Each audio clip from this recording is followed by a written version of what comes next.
Bu dünya bir imtihandır. Gülüş var, qəm var, günah var, savab var. Amma bir gün gələcək ki, hər şey dayanacaq. O gün tərəzilər qurulacaq. Əməllər çəkiləcək. Heç kimə zərrə qədər haqsızlıq edilməyəcək. Bu həqiqəti bizə Qur'an-ı Kərim xəbər verir. O gün insan baxacaq, görəcək ki, bir söz, bir baxış, bir niyyət belə yazılıb. Və o gün insanlar 3 hala bölünəcək. Birbaşa cənnətə gedənlər və sonra cəhənnəmə gedənlər. Allah bizi onlardan etməsin. Və bir də gözləyənlər.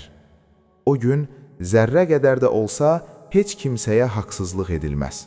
Allah Azza və Cəlləyə səmimi olaraq ibadət edib, böyük günahlara bulaşmayan, savab əməlləri çox olan tevhid əhli müsəlmanlar cənnət sakinləri olacaqlar.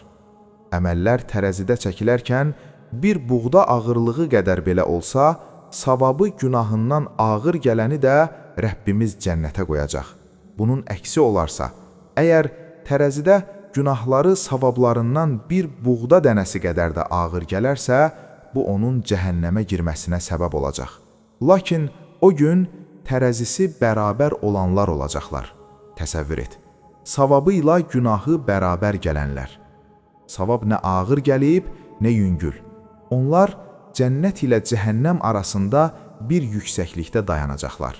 Bu yer Qur'anda Ə'raf adlanır. Uca Allah Ə'raf surəsinin 46-cı ayətindən 49-cu ayətinə qədər sədd əhlindən danışır.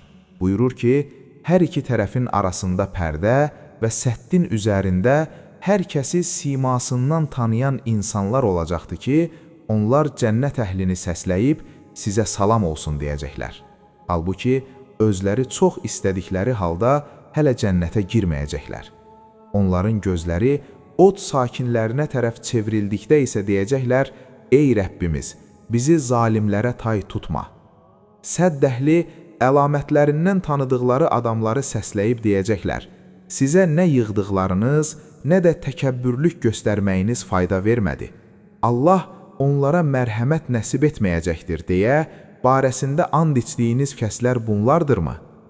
Sədd əhlinə deyiləcəkdir ki, cənnətə girin, sizə heç bir qorxu yoxdur və siz kədərlənməyəcəksiniz.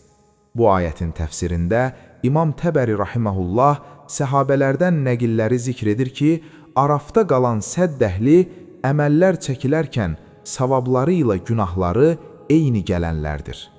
Təsəvvür et, onlar cənnət əhlini tanıyacaqlar, onlara salam verəcəklər, amma hələ ora daxil olmayacaqlar.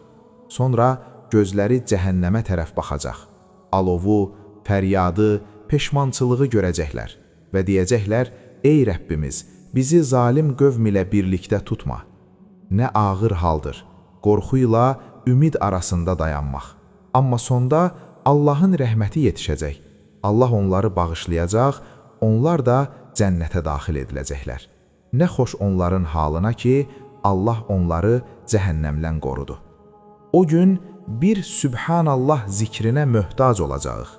Şeyxlərdən biri buyurur, elə bir gün gələcək ki, insan bir Elhamdülillah sözünün savabına, bir Allahu Ekbar, bir Sübhanallah deməyin savabına möhtac olacaq. O gün insan istəyəcək ki, kaş bir dəfə də təsbih deyəydim, kaş bir dəfə də səmimi Elhamdülillah deyəydim, kaş bir Allahu Ekbar tərəzimə düşəydi. Amma o kəlmələri demək yeri bu dünyadır. Ahirətdə artıq əməl yoxdur, yalnız hesab var. Bu zikirlər boş sözlər deyil, onlar tərəzini ağırlaşdıran xəzinələrdir. Amma biz çox vaxt onları yüngül sayırıq.